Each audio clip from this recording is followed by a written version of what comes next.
Karambola sa DWIZ. Programang sasaguhin ang iba't ibang isyu at mga balita. Karambola sa DWIZ. Tatalakayin, hihimayin at pagtatalunan ang iba't ibang mga isyu. Karambola sa DWIZ. Programang pwede kang mag-good pero pwede ka rin mas-crash. At ngayon, narito na ang inyong mga karambulista at ang programang Karambola sa DWIZ.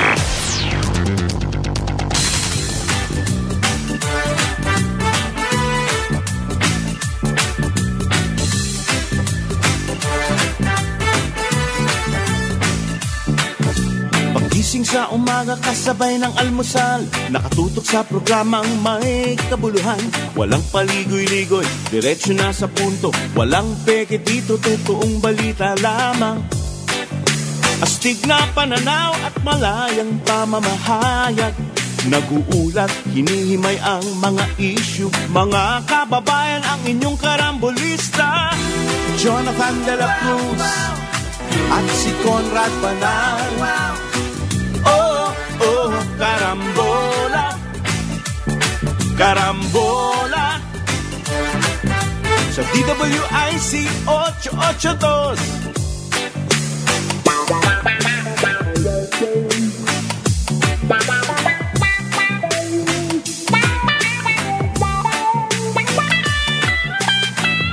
Kaya tumutok na at huwag bibitaw. Alamin ang nangyayari sa bayan nating mahal. Oh, karambola, karambola, tuwing umaga.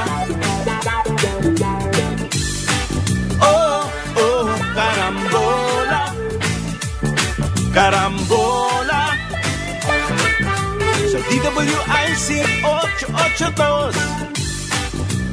Magandang Huwebes ng umaga po sa atin lahat. Ito po inyong programang Karambola sa DWIZ. Samahan po nyo kami hanggang mamayang alas 10 ng umaga. Ito po inyong kaibigan, Jonathan de la Cruz. Siyempre kasama natin, paring Joel Laxmana. Good morning. Good morning. Mapapanood at mapapakinggan po kami sa website na www.dwiz882am.com at i-download ang DWIZ app, DWIZ 882. Kasama rin po kami sa iOS at Android phone. Live po kami sa DWIZ 882 Facebook page. At siyempre meron po tayong text line. Makipag-ugnayan po tayo. 0999-376-6768. Tayo po ay mapapanood din sa Digital Free TV Aliw 23 sa Signal, Channel 24, TV Plus, Channel 27, at GMA For the Box, Channel 25. Available din po kami sa iba't ibang mga devices sa Digital TV. Mangyaring sumama po tayong lahat dito sa ating programang Karambola. Marami tayong pag-uusapan ngayong Huwebes ng umaga. Napakarami po nangyayari. At siyempre, may babatiin ka ba, paring Joel? Well, hindi, makikiramay kami sa pamilya ni Barbara Twitums Gonzales. Kaibigan natin yan, legend sa advertising, journalism. Magaling. Ano yan? Ano ba ang tawag? Basting, mahilig mag-organize, she was magaling siya. She's a legend. And siyempre, legend, nakikiramay kami sa pamilya niya. Yes, at tayo po ay Lalo mga anak yan, si Sari, Panji, marami siyang at saka marami siyang at saka nagjarista yan, nag-column yan sa Philippine Star yata. Malakas. Meanwhile, sa Manila Chronicle, nakasama namin yan, nag-general manager doon. Ng Manila Chronicle, yes. 79 years old. Life of the party. At siyempre, life of the party. Siyempre tayo po ay nagpapasalamat pero nakikiramay din tayo at sa buhay na kaibigan natin, nakikiramay tayo. Siya ay pumanaw na rin, si Manong Greg ko. Life of the party rin ito, Manong Greg ko. At sa lahat ng mga kaibigan ni Manong Greg, ay mamaya po ang viewing dyan po sa PAS Funerary Pass dyan po sa Araneta. Araneta Avenue sa Quezon City. Okay. By the way, anong na daw? Tag-ulan na daw. Well, Pero officially. although ito, mataas na naman ang araw, pero kahapon, umulan ng malakas sa amin sa south, sa Parañaque. Nangyayari yun. Cavite. Nangyayari yun na parang, Joel. At hanggang ngayon, Umaagos yung tubig sa kalye. Akala ko magbabaha. hanggang ngayon po ay, siyempre, tuloy-tuloy po ang ating mga pag-aayos sa ating mga kababayan na naapektuhan ng bagyo. Ang lawak ng pinuntahan nitong si Aghon. May bagong pangalan daw itong si Aghon eh. But here's the thing nga lang mention ko, at least dun sa amin sa Parañaque sa south. Ito na, meron kasi kami chat group dun sa Better Living Parañaque. Agad yung mga tao, naku, nagbabaha na kasi abot hanggang tuhod dun sa mga major areas, sa Doña Soledad Avenue, ganyan. Naku, bakit kaya nagbabaha? Akala ko ba, inaayos na mga drainage, ang daming inukay. Naku, mga kababayan, yan po yung mga basura natin.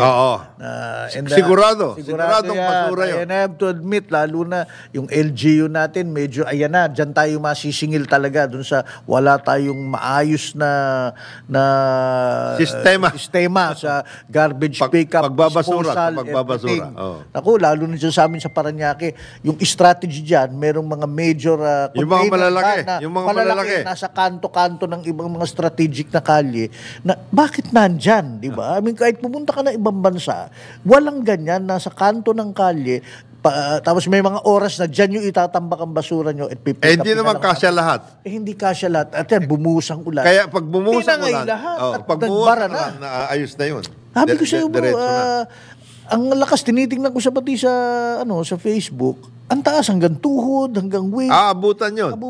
Ano pala yun, biglang buhos lang ng isang hapon yun. At nagkaroon na tayo ng problema yan dati, dyan sa Better Living na pasukan. Yan, area na yan. Doña Soledad area. Talagang problema yan. Di ba nagkaroon nga ng malaking traffic jam dati. At hindi ang tagal bago naayos yung pala yung drainage na bara, yung hindi naayos. Yun doon yun sa may super highway. Inaabot yun. Yun naman, hindi lang mga basura, pati mga debris ng construction na materials na ginawa sa paligid. Diba? Hindi maayos ang pagkakumpuni nun. Kaya malaking problema. Pero sa mga urban areas, yan ang inaalala. Ito'y paalala lang. Para kaya ngayon, akala natin maayos sa sitwasyon natin dahil ang haring araw nakalabas, talagang medyo mainit-init pa rin. Pero papasok na. Sinabi na po ng Pag-asa na rainy season is here. Kaya paghandaan ho natin yan, local governments at mga individual, tayo mismo ho, sa ating mga baku-bakuran, sa ating mga paligid, kung maaari ayusin natin yung ating mga basu-basura dyan.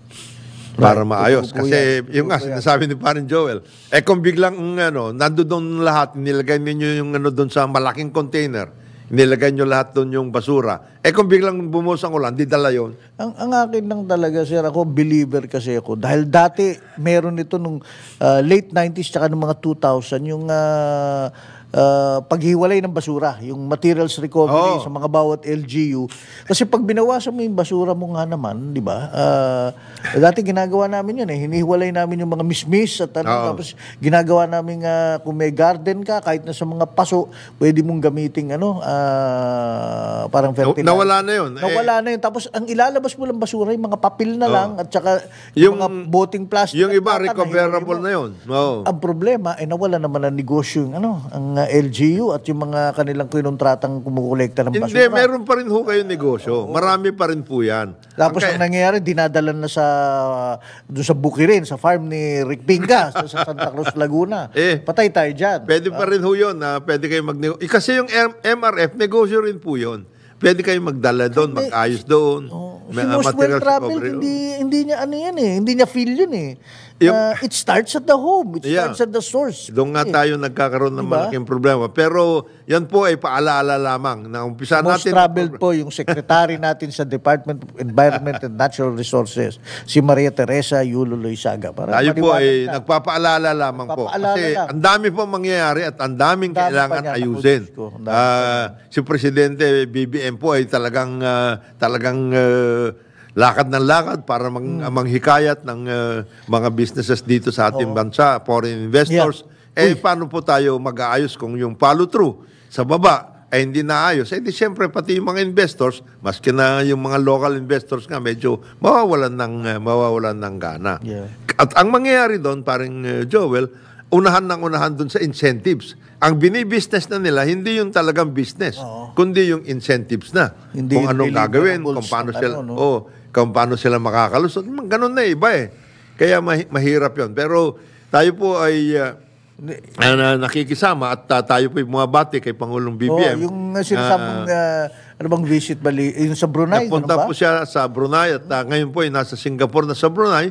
Meron tayong meron na napirmahan ng mga pagkakataon na cooperative agreements sa iba't ibang mga sektor. At maganda naman. At yun ho kasi state visit sa imbitasyon po ni Sultan Hassan al-Bolkiah, ang ruler po ng Brunei. Maganda naman. Maganda na ho ang ating relasyon sa Brunei. Sa katunayan, kahapon nga pinag-uusapan natin pa rin, Joel, Brunei was isa sa mga una na nag-invest dito at tayo rin ang isa sa mga malaking workforce na pumunta sa Brunei. As a matter of fact, itong pinuntahan ni Presidente. May mga kaibigan ako doon nagtrabaho.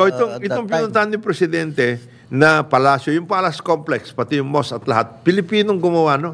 Ang natatandaan ko, ang magaling, isang napaka-tinding kaibigan ng Sultan, wala yung iba kundi yung nasirang si industrialist, Enrique Subel. Okay. Anong mga business tinayo ni Ginoong Subel? Yung mismong yung construction mismo. Marami silang construction activities doon. At siyempre, nag-invest din ang Sultanate. Meron kasi silang parang sovereign wealth fund. Nag-invest dito. Marami silang in-invest. Yung Marco Polo. Alam ko, personal touch din dyan, Jo. Yung Linden Suites. Alam ko rin ang personal touch malamang dyan. Kasi yung Sultan ng Brunei ay mahilig sa polo. Yes. Tapos si Ginoong Enrique Subel, passionate sa polo yan. Kaya sila nagkaibigan. Kabayo, polo, they were very very close. Very close. Okay. Kaya kaibigan natin talaga. Kaya nagkaroon ng dyan diaspora rin ng mga Pilipino. In fact, meron tayong kaibigan na, tama-tama, nagpadala sa atin dati si Ramchan Ude Roldan, ang anak ni Carlos Salazar. Principal yan sa isang high school at grade school sa Brunei. For a long time, for decades, bumalik dito, naging ngayon? Naging chef. Pare, may-miss namin yung nasi lemak. Kita ko, nasi lemak. Ano yan? Ang karambola, paring Ude. Yan, tumira sila doon and he really enjoyed it there. Hanggang ngayon, I think we must have at least mga 25,000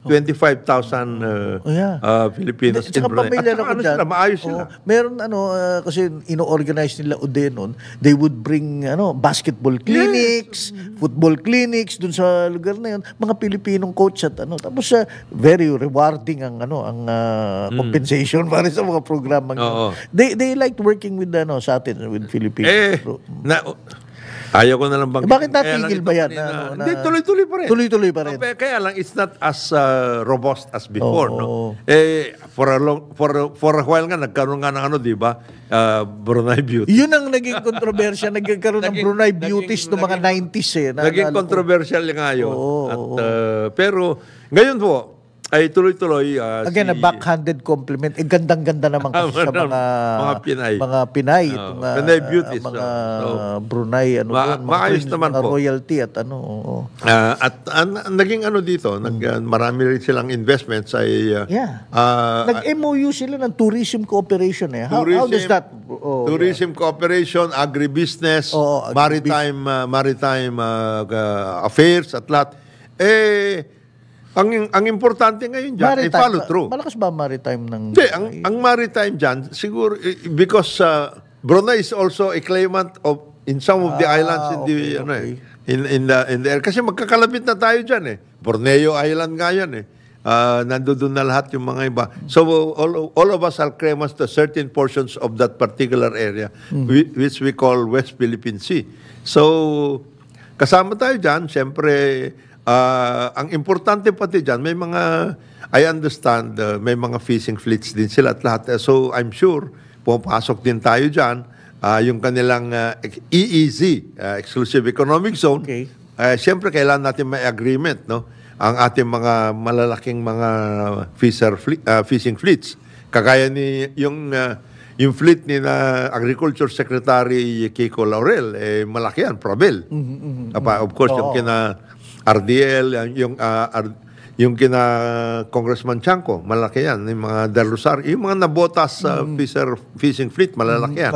So they go to certain areas, including yung Exclusive Economic Zone ng Brunei, ng Papua New Guinea, Indonesia. So, kailangan may mga agreements. May agreements kayo at maayos ang inyong ingress. Para hindi tayo nagkakaroon ng problema. Ingress at egress. Yes. Papunta para hindi tayo nagkakaroon ng problema gaya na nangyayari sa atin ngayon with China. So, meron tayong ganyan na agreement. Including safety agreements, dahil sila yung magamit ng mga... Work at sea, safety at sea, yung ganung klase. Tapos yung navigational arrangements, di ba? Kasi minsan, napapadpad ka dyan, ka. So, safety at sea. Yan ang isa sa mga malaking ano ngayon. Sa agribusiness naman, anong... Ang balita ko, iniimbita natin ang yung Brunei Investment, yung sovereign fund ng Brunei na makipag-invest dito, lalo na sa mga plantation types of agricultural businesses. Kasi they will also need that because they are also huge importers of agricultural goods. No? So, kung tayo na mismo ang production area nila, kasi maliit lang naman ang Brunei. Wala silang hinterlands doon. Wala. Hinterlands, yung lalawigan, probinsya, bukirin. Na malawakan, na pwedeng pagtamnan ng kanilang kailangan. Mahal tayong gamitin nilang gano'n. Yes. Yun na. That is a good idea. Which has always been a major activity ng agriculture before. May mga, kaya sinasabi ng Pangulong BBM, na meron tayong mga idle agri at saka public lands. So why don't we ask investors na gamitin itong mga ito to produce? Kagaya niyan, yung mga penal colonies, kagaya ng nangyari sa Tagum, di ba? Tagum Development Corporation, yung Tadeco. Davao. That is a penal colony and it's one of the most productive banana plantations, di ba? So, ganon. Yun ang ating mga... Maganda yan. I see the business sense there. Tayong hinterlands. Tayong kanilang hinterlands. Tapos yung kanila, yung capital expenditure, technology, kung pwede. Financing, funding, at lahat. Dyan din papasok yung maritime. Kasi siyempre, logistics na yan. Di ba? Meron kang logistics requirement para dito. Pag-export, meron din silang logistics requirement doon. Pagtanggap ng exports na yan. So, it is complementary in a sense. No? Yung tourism naman, although we say na ano ba naman, kukunti lang naman ang tourist sa Brunei. Populasyon nila maliit. Maliit lang. Pero, hanip ang ano nila. Pero ano yan, big spenders yan. Big spenders. Big spenders yan, parang Joel. Kaya malaking bagay din yung agreement na mayroon tayong ganon na programa. Baka maimbita natin ng ating mga kaibigan from Brunei to see the beauty of the Philippines. The other thing I distinctly remember, again, hindi risk-averse ang Brunei businessmen kung kailangan nila. And again, hinterlands tourism-wise, wala silang masyadong beaches or mga mountains o yung mga tipong forest reserves na mga gandang ganyan. So, pwede they can actually look here. And I'm familiar with that. Wag ko kayo pumunta sa Chocolate Hills. Hindi, bawal. Hindi, what I was going to say is, meron akong ilang kaibigan na mga arkitekto o urban planner at meron mga investor na like looking at tourism spot. Yes. I-invest sila for Airbnb or even big hotels. Basta, again, ito yung ease of doing business, Yeah. permitting sana, yung maayos sana ang proseso, Brunei, they set up yung Linden Suites at saka yung Marco Polo Group. Oo, yan. Nag-invest sila. Gusto nila yan, sa totoo lang. Kasi, opportunity yan at ibang Actually, lugar. alam mo, parang... ang lapit natin. alam mo, parang Joel, yung mga sovereign wealth fund ng ibang countries, they invest in these things kasi long term yan, they operate and maintain Brunei nga, they own some of the biggest and most luxurious true. hotels in Europe. In all over the world, Yeah. in New York, You in have they have all of Gstaad, those. Switzerland, Yung kanilang sovereign wealth fund is inaayos nila yan. And I know of two well regarded before investment bankers who were part of their groups dito. Ayoko na lang banggitin kasi nagkaroon na ng problema yung mga yun. Pero maganda ang ating relasyon dyan. And as you said, nag-umpisa yan sa malaking magandang relasyon ng ating polo players na malalaking businessmen na who were there, no? Pati alam mo ba sa Malaysia, I ganun think din. what he did, nag-joint sila ni Meron silang Mr. Sobel joint para sa stable or yung pag-breeding ng kabayo. Alam mo itong polo, hindi nakikita ng ating mga... Ganon din yung ating relasyon sa Malaysia. The Royals of Malaysia. Oo. Polo players. Polo players So, yung mga polo players natin dito nagsasama-sama. So, nagkaroon ng mga business deals and everything else, no? So, ganyan na nangyari. But in any event, congratulations kay President BBM. Maganda yung ating we enhance our relations with cultural din meron din. cultural exchanges at lahat na pinasinayaan. I saw a photo, they were looking at artworks. Yes. Sila First Lady, si President Marcos, si the King. They were looking at certain artworks. Yes. At hindi kasi naman I was going mali pala yung term ko, hindi sila risk averse. Astute investors to mga to all over the world. All over the whether world. it's in the fields of culture, tourism. Ano rin sila, they have to make full use of their natural resource, which is the oil and gas. Kasi that's a finite resource. It's not hindi risk it's not forever. It's not naghahabol forever. talaga silang investment. Para maayos din and yan. for so long, tayo was a logical, pinuput talagang as early as the 70s, nandito Imbes sila. na i-parking nila kung saan-saan, dito nila gawin. Natigil lang ng konti, ganyan. Nagkaroon lang ng konti. Hindi naman natigil, bahagyang medyo slow down. They looked elsewhere. Nag-slow down lang.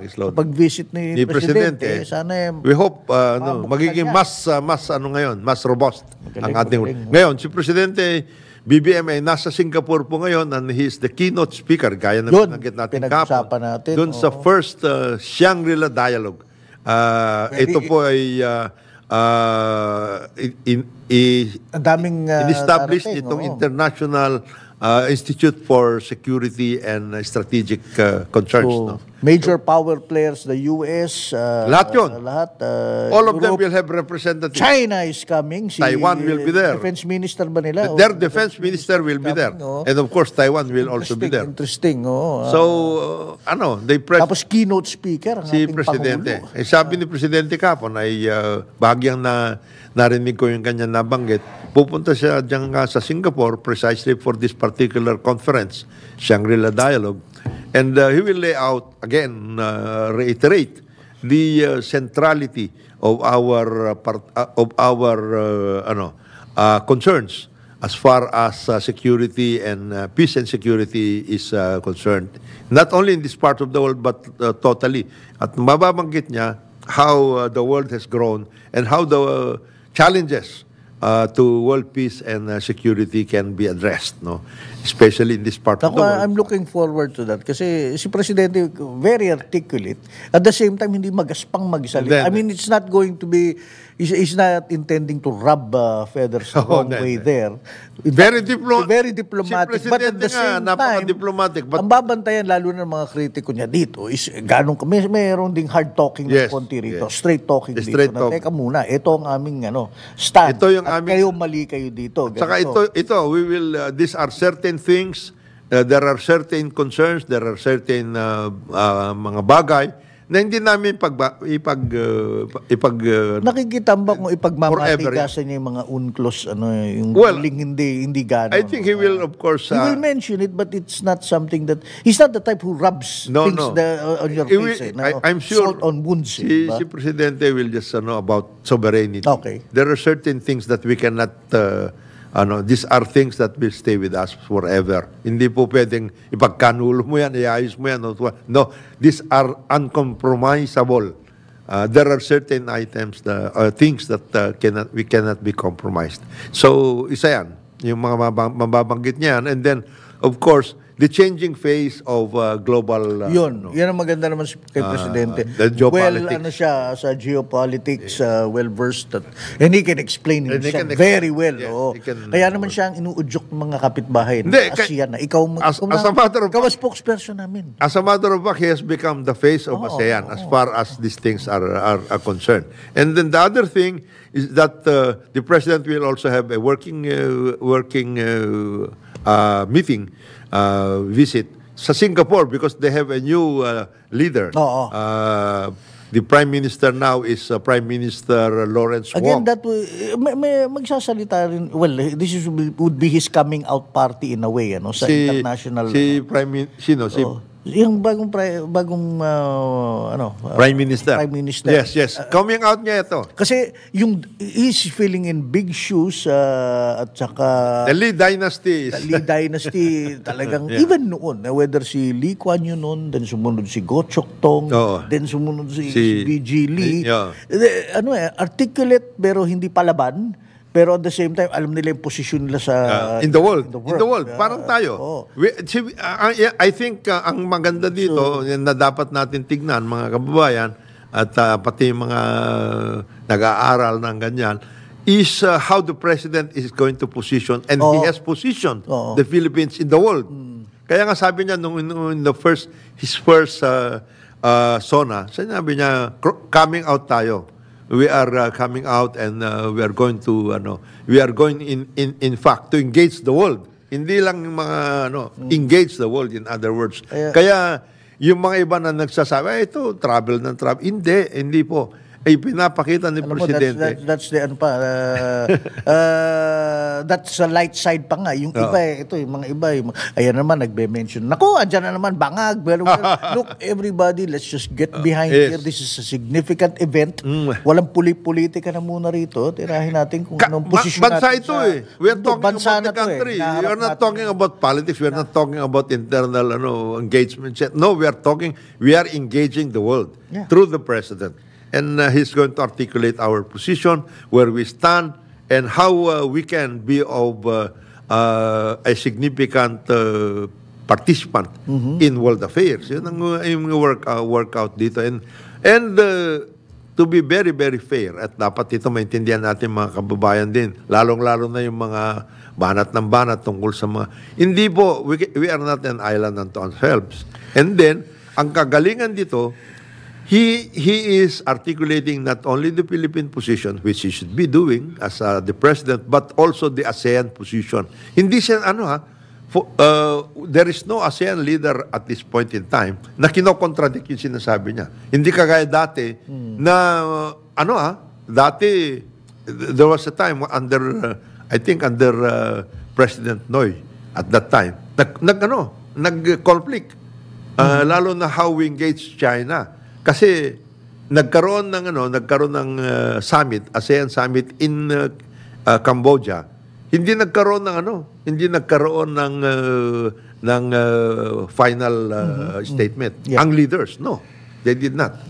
So, ngayon nagkakaroon ng coming around together, and the president, articulate as he is, has been able to put these things in perspective that renders ASEAN as a force. ASEAN, not just the Philippines, ASEAN as a force of in world affairs. So, Later, pag-usapan natin mamaya. to. Gusto ko rin malaman sino yung mga kasama ng presidente para magkaroon tayo ng ideya.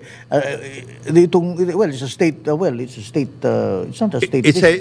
it's working It's a visit. working visit. So, Kasi kasama mas- siyang mga key na cabinet mas ano siya guys. doon sa who those are. sa conference, doon sa conference mismo. Pero mamaya pag-usapan natin yan. Ang oras po natin, alas 8:31 na umaga dito sa ating programang Karambola sa DWIZ. Karambola sa DWIZ. Karambola, karambola, tuwing umaga. Balik po tayo dito sa ating programang Karambola sa DWIZ. Ito pa rin yung mga kaibigan. Jonathan De La Cruz, siyempre kasama natin paring Joel Lacsamana, si paring Conrad Banal. Akala nyo marami na, so sore throat o kung saan ano. Meron nung inaasikaso. Alam mo, pag ganitong palit-palit ang panahon at lahat, lalo na sa aming mga medyo paedad na, may mga kailangan ayusin. Nagpi-preventive workout mo. Preventive workout si paring paring Conrad. Conrad. Hindi ho siya nagla-land bank. Bukas narito hindi nagland bank muna. Hindi muna siya nagland Bukas bank. narito uli si paring Paring Conrad. Conrad, Huwag kayong mag-alala. Paring gym pare. Relax ka. Relax ka lang. Relax ka lang. Para sinasabi natin, para rin yun doon sa mga nasa traffic, yung mga relax lang po, relax. Ang pinaka-importanteng relax. Relax Yan po. Dahil yung mahirap po yan. road rage. Mapapalagay tayo sa alanganin. Pag-usapan natin yan. Pero bago yan congratulate sa Alas. Yes, Volleyball Pilipinas. team na Alas, Pilipinas. Bronze. The highest, Dito sa volleyball na ito. volleyball na to. Dito sa, tinalo. Doon makikita na magaling talaga. Tinalo Australia. Annihilate. Ang tawag sa ilang sport. Complete annihilation. Talagang, napag-aralan lang sila nitong ng Vietnam. Vietnam ba? Kazakhstan. Hindi, tsaka yung, nakita mo naman yung Kazakhstan. Magaling itong mga bata. Ang lalaki. Pero alam mo, parang Joel, tignan mo ang galing ng diyan po makikita na hindi nakukuha sa lakihan. Hindi. Yung Vietnam, 3-0 ang Kazakhstan. Niyari nilang Kazakhstan. Ganun ang powers as far as volleyball is concerned, ladies volleyball. Thailand. Dito Thailand, Vietnam. At pumapasok na tayo. Pangatlo na tayo. Kinikilala na tayo. Kinakatakutan na dahil dito sa tournament na to. Sana tuloy-tuloy ang impetus na to. I mean, let's focus really on sports like volleyball, football. Malakas kaya. Yung football, matagal na tayo. Nag-champion tayo. Volleyball, football. Nag-champion tayo, of course, sa softball, pare. Softball. Baseball at saka softball. Nag-champions tayo dyan. Naging champions tayo dyan. Dito yung support ng fans. Ang dami. Dumadami. Antindi. Maraming gustong manood ng volleyball. Antindi ng support sa ngayon. At sana lang, ang ating pakiusap, sana lang ito'y gawin na rin grassroots operation. Papuntang probinsya. Marami po tayong mga players, marami po tayong mga athletes, magagaling gaming from the province. Hindi lang sila nasusuportahan ng kagaya ng support na naibibigay dito sa mga Metro Manila or Cebu lang, ang dami nandyan marami na tayong pwedeng yung Iloilo, of course, football, for purposes of football, no? Sana yung mga National Sports Association, yan ang kanilang mga titignan na mabuti para tuloy-tuloy naman. Suportahan. Yung mga atleta natin, di ba? Lalo yung mga sports leaders natin, tama na muna ang politika. Dito na muna ang focus sa mga atleta mismo. Kasi yung mga yan, window lang yan, maikli lang eh. Pero magpapakamatay ang mga yan, basta may bandera lang na suot-suot. Sabi nga dito sa Alas Pilipinas, ang kanila lang allowance 15,000 pesos. Pero nakita mong kanilang pinakita, napakatindi. Tsaka minsan nakikita ko sa Rizal Memorial pag nagte-training yung mga yan. Talagang buhos. Buhos. At tulog lang ang pahinga talaga niyan. At isa pang sa boxing, matagal na tayong ganyan. Maganda na si Carlo Paalam. Ay, papasok na siya. Papasok. Ayos Papasok. siya. Makakasama na niya finally, eventually, hopefully, matapos itong sa round of 16, makakasama na niya si Yumir Marshall sa papuntang Paris. September na po yung Paris great, Olympics. oo. Malapit-lapit na po yan. Doon alam naman natin based dun sa kanilang performance sa Tokyo, Magaling. even sa Asian Games, hindi sila, talagang sila seeded. Oo, seeded at kinakatakutan sila. Seeded sila, Oo. seeded. Oo. Seeded sila at maganda. Maganda ang kanilang pinapakilala. Akala ko, nag-break na ng record si EJ Benaim pala, yung kanyang Nabali yung yung pole niya. Yung pole First niya. finish niya, but look, you cannot win them all. Mabalian ka ba naman ng pole? Pwede po. Mabuti nga hindi siya, mabuti nga hindi siya nasaktan. nasaktan. Oo.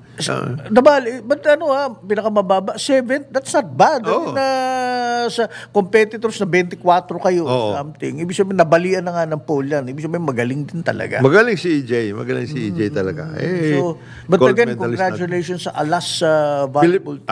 Pilipinas. Pilipinas. Volleyball galing, team. Magaling sila. And ang akin ang pinakamalaking take away dyan kasi, magiging inspirasyon yan, lalo na dun sa mga grassroots na Mga kabataan. athletes natin na volleyball player. Hindi lang sa Maynila, all over the Philippines. Lalo na magkakaroon ng palarong Pilipino sa Tacloban gagawin. This coming August ba yan? Something. Basta magkakaroon. Ayan, lahat ng the creme de la creme natin ng mga kabataan natin all over the country will be there. I'm sure maraming na-inspira sa kapapanood sa Alas. Tsaka Pilipinas, kayo masyadong, kaya hindi ko binabasa yun nandyan sexist. Aling sexy? Magaganda rin. Sabi, siyempre. Maganda talaga. Wala na tayong magagawa. Magagawa mo. Magaling na, maganda pa. Kayo naman Kaya nga marami ding fans. Oo. But having said that, bonus na yun. Magaganda yung mga girls natin, magagaling pa maglaro. Pero wag ka bibiro-biro, magaganda yan. Pero ang lalakas niyan, puso niyan, talagang fighters yung mga yan. Nakita mo naman, ikaw ba naman, parang Joel, iwalop ka nun. Sige nga, magpakita ka ng doon. Pero hindi lang yan. Alpansin ko lalo sa volleyball players natin, ng mga babae, talagang whether even sa local pag naglalaro sila, maraming gamesmanship, intimidation din lalo na pag nakascore, nakablock. Kasama yun. Minsan gusto kong mag-sit in sa huddle na, ano ba yung pinag-uusapan nila na wala, lang yun. Mukha siyang tangan.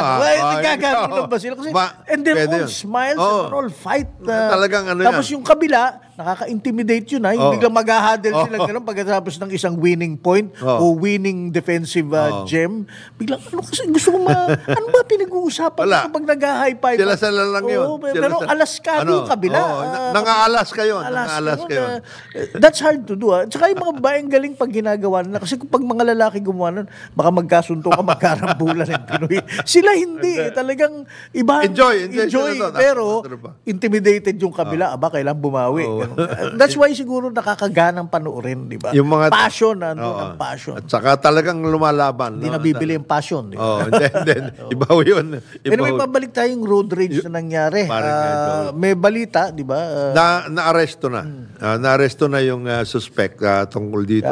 Nakakalungkot na nangyari yan. Sapagkat, doon sa Ayala, ano po yan, southbound yan. Ganun talaga yun. Mula EDSA, magsasalubungan kayo doon, pero kailangan magbigayan. Bigayan yun. Merong didiretsyon papuntang Baclaran o Pasay, whatever, at merong sa kanan yung liliko doon sa Makati. Paposak ng Makati. Hindi pwede dyan yung, nauna ako, hindi, bumigay ka. Hindi pwede dyan. Nagkagit-gitan Hindi naman daw nagkasagutan Wala man lang. Wala. Naburyong lang siguro yung Kung naka-Mercedes-Benz na itim, pero hinapol niya makikita, the guy is a gun owner. Lisensyado yung barel pero wala po siyang permit to carry. Yung lisensya magkaiba yan doon sa permit to carry. Ayan, ikaw nga dapat magpaliwanag niya parang Joe. At sa bugso, nagdilim siguro paningin niya, binunot niya somewhere there, malapit. Dala niya. At magaling bumaril. Isipin mo praktisado Praktisado. Binaril niya itong naka-Innova, yung driver, at na may kasamang yaya yata, tsaka bata. So, ibig sabihin, hindi niya tinarget yung mga yun. Ito talaga. Siya. Shoot to kill talaga ang ginawa niya. Not to maim grabe ang niya. asintado at pagkatira niya, dumiretso na Dumiretso siya. Nawala na siya sa sarili Wala na niya. sa sarili siya.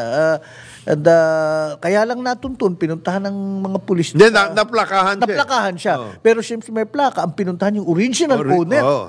Kaya alam nyo, yan pati pag nagbebenta kayo ng sasakyan, ako, Diyos ko, yung transfer na kagad ng, ng rehistro at plaka. Sipin mo, yung owner ang pinuntahan sa Las Piñas. Hindi, tsaka hindi lang yun.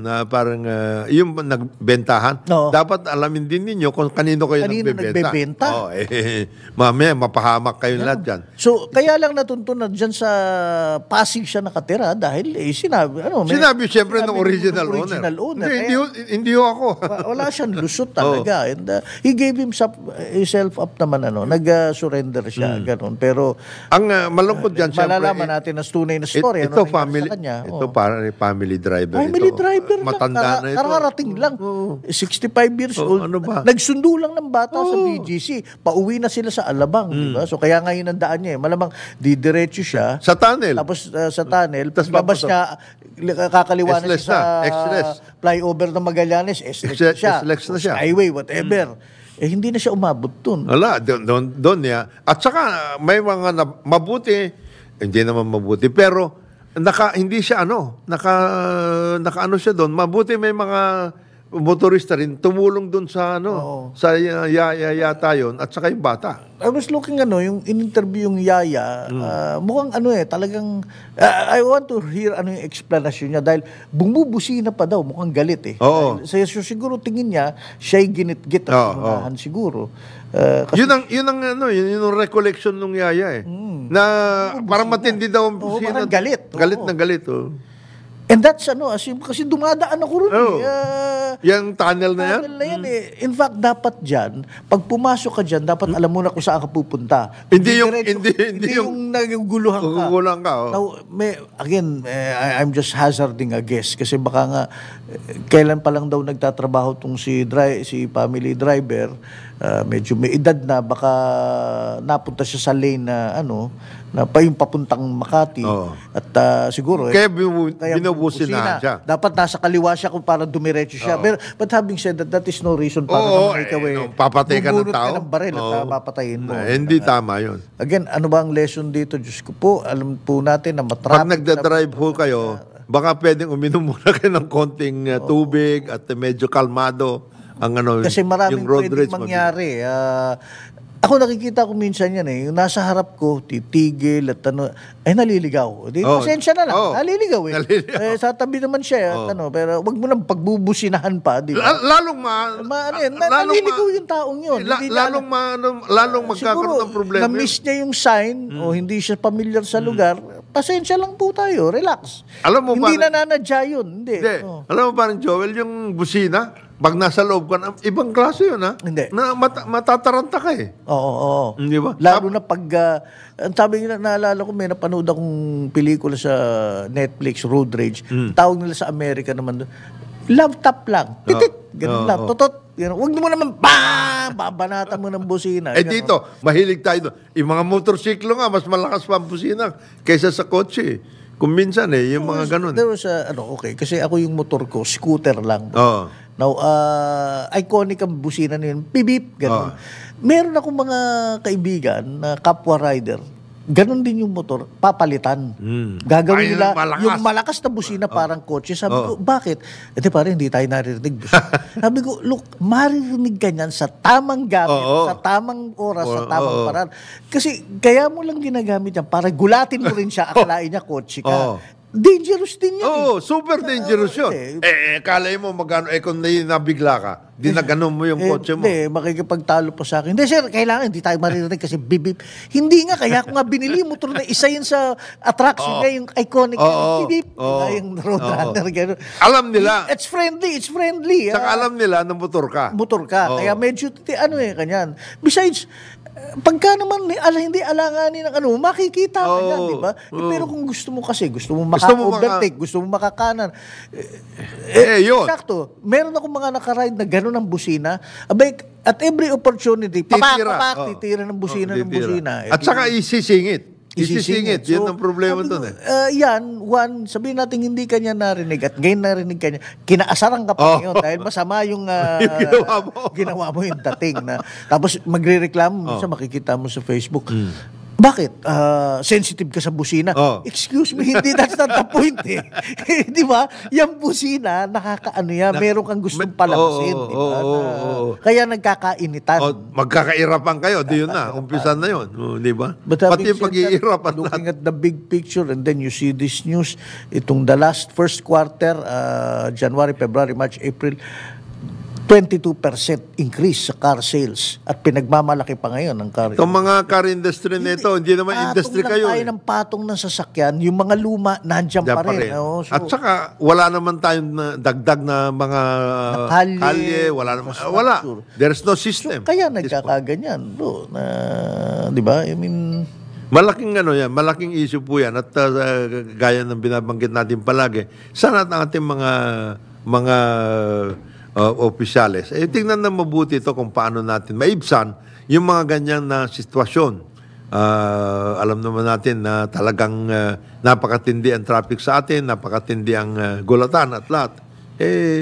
Ayusin po natin ang ating system. Again, napag-uusapan natin, there are times pati yung mga both MMDA, LGUs natin at DPWH, meron tayong mga infrastruktura o daan na parang mali talaga eh. Mitya ng aksidente o ng away. Hindi, tsaka yung magkaka-fuse yung daan, whether U-turn yan o merging lane, mali eh. Paano nila in-engineer yung sistema. Tapos, ito pa. Kasi band-aid solution. Tinapa lang nila doon. Ito pa, parang Joel. Kagaya niyan. Sinasabi nila, merong ganitong gagawin dyan sa EDSA, ganito, ganyan, etc., etc. EDSA na lang, for example. Isasara daw yung Kamuning flyover, mga ganon-ganon. Wala naman kayong signages na maayos. Di sana, siguro several meters away, nagkaroon na ng para hindi na nagkakasiksikan. Kagaya dyan sa Guadalupe, sinasabi nila na ayos. Kaya nagkakasiksikan dahil akala ng iba, ayos na itong lane na ito, yung pala, meron dun sa kabila, inaayos pa. Di kailangan gaganunan ka na. Magkakat ka. Itong mga ito, pag ganun din. Di problema na yun. Wala naman kayong ganun na, wala naman enforcers din dun. Wala. Natitingin ng lahat.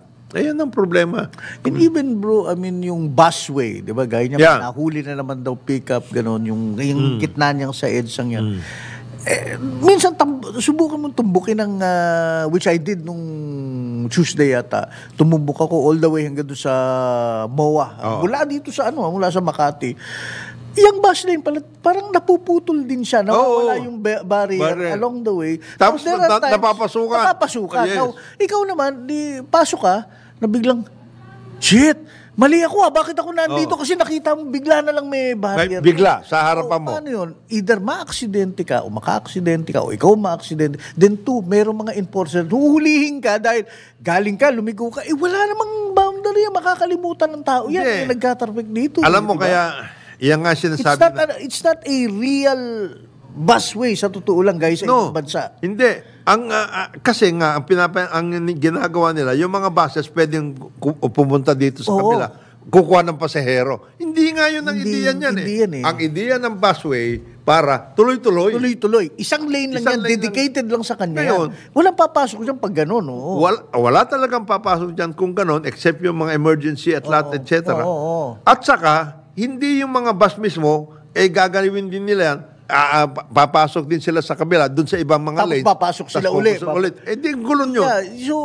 Pero know what I'm saying, hindi ako lawbreaker. At I'm sure, may mga iba siguro na ganun mag-isip. Accidentally, kasi wala namang okay na siya. Parang okay na. Okay na. Biglang suddenly, magkakaroon ng barrier, nasa maling lane ka na. Kagaya dito, sa area dito sa yung galing ka sa, yun, sinasabi mo, galing ka sa MOA, papuntang Makati, may break Oo. And vice versa, Oo. sinasabi ko.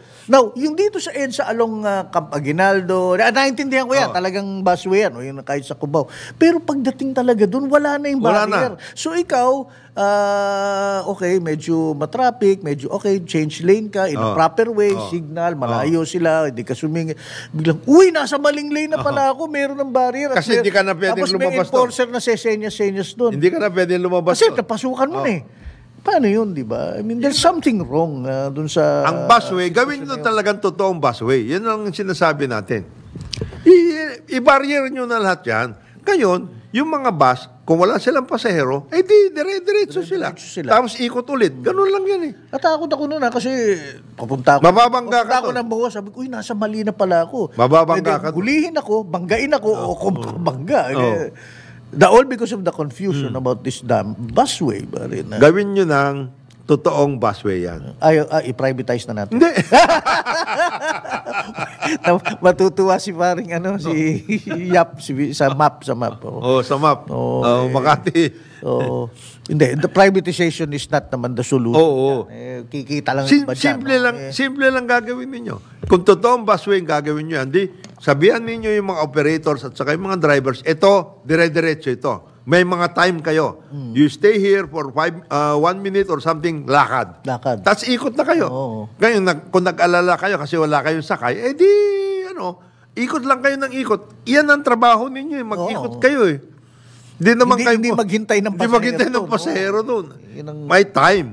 Kaya nga busway yan. Kaya nga bus rapid transit, etc. yan. Kasi may time talaga yan. Every so often dito sa stasyon na ito, 5 minutes, something like that. Meanwhile, gaya nung nangyari, at least tingin ko doon sa aksidente, doon sa Ayala Tunnel na yun, alam mo talaga yung signages kailangan ayusin. Kasi, mali na kagad yun eh. May magpunta talaga ng Makati at may punidiretso. Sabihin natin, malayo pa lang. Kung alam mo yung daan, di okay. E paano yung hindi? Magkakasalubong na. That guy, ako meron akong kutob talaga, yung napas lang na driver, bago lang siya sa Maynila or something. Siguro, he's being careful. Napunta siya sa kabilang lane, ito namang isa, nagmamadali, na mainit ang ulo siguro. Iba, may problema siya, may pinagdadaanan at nagkataon may baril siya, patay na. Disaster waiting to happen, di ba? At nangyayari po yan, yung mga signage natin, yung mga daan, kailangan ayusin. Kasama yun. Whether U-turn pa lang, mababangga ka na eh. Sa ginagawa nila. Sa nangyayari. At may mga U-turn, ang lalaki ng U-turn. Hindi lang at yun. may U-turn na biglang, uy, bubulagan na lang sa'yo, U-turn sa tapat na to. Hindi lang yun, parang Joel. Nagbabago. Nagbabago. Kahapon, diretso to. Ngayon, U-turn na. Kahapon, may U-turn. Ngayon, bawal na. Ano ba? Ang delikado tayo dyan. Kaya siguro parang iniitsahan mo ng ng langis yung road rage issue eh. Kaya, sa ginagawa. Kaya yung sinasabi mo, yung bayaw mo, akala. Doon sa sukat. 7 beses siyang mahuli. Sipin mo yun. Buti na lang hindi road rage si bayaw, bro. Ayos lang. Mamaya pag-usapan natin pa yung ibang kasi meron din mga iba pang mga kailangan natin ayusin. Lalong-lalo na itong... Huling-huli, DPWH. Again, gagawin nyo yung daan. Pag-restore naman natin, yung tama naman maayos. Nakwento ko sa inyo, muntik ako ma-aksidente 2 weeks ago. Yung doon ginawa nila yung fast track doon sa may airport, yung sa likod, extension ng C5. Nakaangat yung isa, mas mataas yung isang ginraid na kalye kaysa doon sa kabila. Pag nagmumotor ka yan... Ay, yari ka doon. Muntik-muntikan ako. Mabuti na lang, mabagal lang ang andar ko.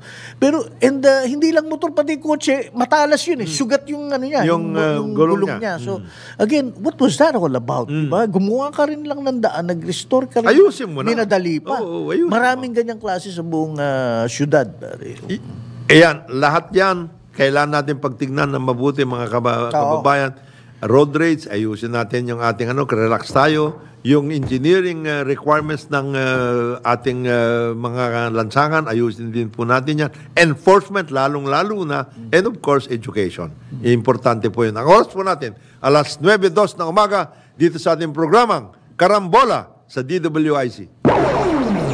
Karambola sa DWIC.